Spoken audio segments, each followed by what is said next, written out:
even as we do all this, we are continuing to review the circuit breaker measures that we had put in place.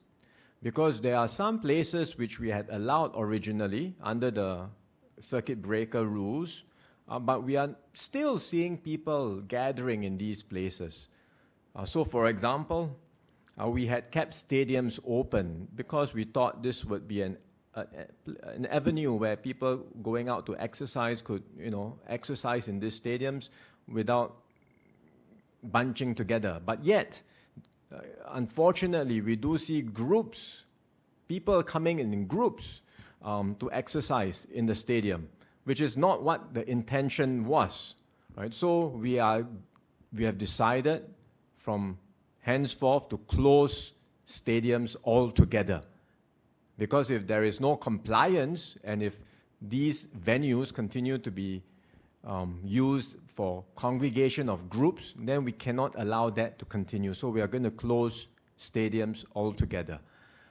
The basic point is this: we are not stopping people from going out to exercise. But if you want to exercise, do it by yourself or do it with a family member that's already living with you, and do it in your own neighborhood.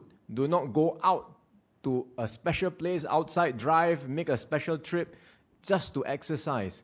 Minimize movement, minimize travel.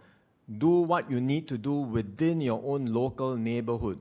Do not exercise in groups, do not jog in groups, do not cycle in groups.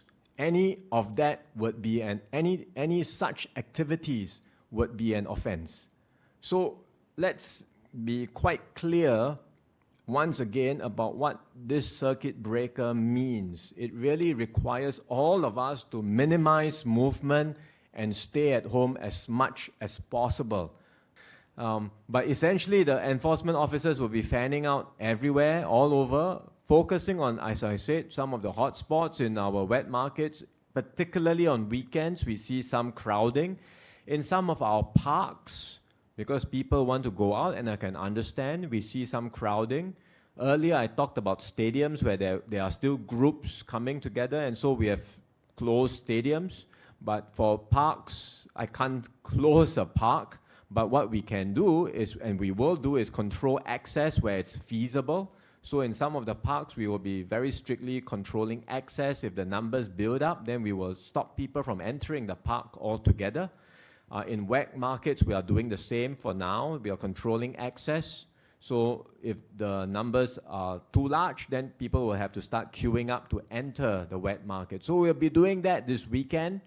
But as I said, we'll monitor, and if need be, we may well have to put in more stringent measures.